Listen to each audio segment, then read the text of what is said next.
Nightie তুলে গায়ের অঙ্গ-প্রত্যঙ্গ দেখিয়ে হট দেখালে ভিডিও করে তাহলেই নাকি ভিডিও ভাইরাল হচ্ছে। তাদের ভিডিওই দেখবে হাজার হাজার ভিউজ আসছে, কারণ তারা শরীরের অঙ্গ-প্রত্যঙ্গ দেখাচ্ছে, তাই তাদের ভিডিওতে ভিউজ আসছে। মানে এখন এমনই একটা যুগ এসে গেছে যে মানুষ যতটা নিচে নামবে তার ততটাই রেভিনিউ হবে, তার ততটাই ইনকাম হবে। এগুলো কি বলো তো, তাদেরকেও দোষ দেওয়া যায় কি যায় না আমি সেটা জাজ করতে যাব না একদমই। কি বলো তো, সাধারণ ঘরের গৃহবধূরা যখন দিনের পর দিন ব্লগ করছে, ভালো ভালো ভিডিও করছে, তখন সেই ভিডিওগুলো কেউ দেখছে না।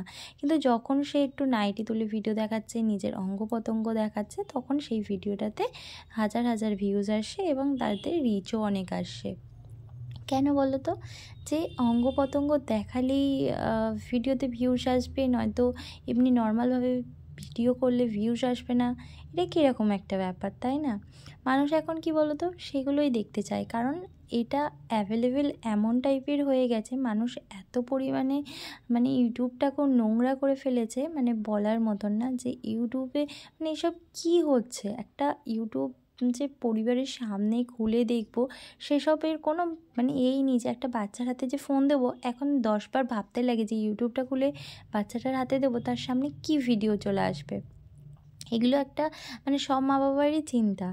একটা ফোন দিতে গেলেও না তাদেরকে 10 বার ভাবতে হচ্ছে যে তারকে ফোন দেবো যে কী না কি ভিডিও আসবে, কি কি দেখে ফেলবে, তার মাইন্ডে কি সে হবে, এফেক্ট পড়বে, সেই নিয়েই না একটু দুশ্চিন্তায় সব মা বাবারাই রয়েছে।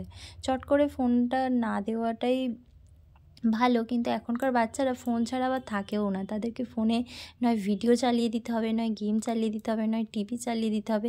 যাদের ঘরে টিভি আছে টিভি চালিয়ে দেয়, যারা ফোন টিভি নেই তারা ফোন চালিয়ে দেয়। কিন্তু এরকমভাবে নোংরার মধ্যে ভরে যাচ্ছে ইউটিউবটা, বলার মতন না।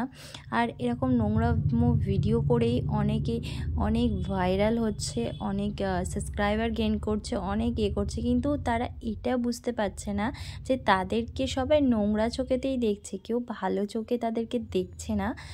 যারা নোংরা তারাই তাদের ভিডিওটা দেখছে, যারা ভালো তারা কখনোই ওইসব ভিডিও দেখবে না। আর শরীরের অঙ্গ প্রত্যঙ্গ দেখিয়েই যদি ভাইরাল হওয়া যায়, তাহলে সবাই করছে। আর কি বলবো, যেভাবে যেই পথে পারছে সেই পথেতেই চলে যাচ্ছে। কিছু ভিউজের লোভে যে শরীরের অঙ্গ প্রত্যঙ্গ দেখিয়ে দিচ্ছে, এটাই না আমার খুব খারাপ লাগছে। আর তার চেয়েও বেশি খারাপ লাগছে যে সেই ভিডিও যদি আমাদের বাচ্চাদের সামনে আসে, তাহলে তাদের ওপর এফেক্টটা কী পড়বে। একটা খুবই খারাপ একটা অভিজ্ঞতা হচ্ছে ইউটিউবের। এইসব ভিডিওগুলো বন্ধ হওয়া দরকার একদমই।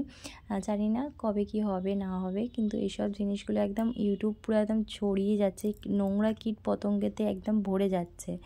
তো আর এইসব নিয়ে বেশি কথা বলবো না। এদিকে মাম্মাম আর বাবু খেলা করছিল, আর আমার ঘরের কাজবাজ হয়ে গেছে। আমি যাবো একটুখানি, জুতোটা ছিঁড়ে গেছে তো জুতোটা সেলাই করতে যাবো, তাই একটু রেডি হয়েছে। আর আজকে না একটু কাজলও পড়েছি চোখে, দেখতে পাচ্ছ, লক্ষ্য করেছো তো? দেন খাওয়া দাওয়া করে বাসন টাসন মেজে চান টানও হয়ে গেছে। তো এই ভিডিওটা এই অবধিই করলাম। আর ভিডিওটা ভালো লাগলে অবশ্যই সাবস্ক্রাইব করে দিও। বাই।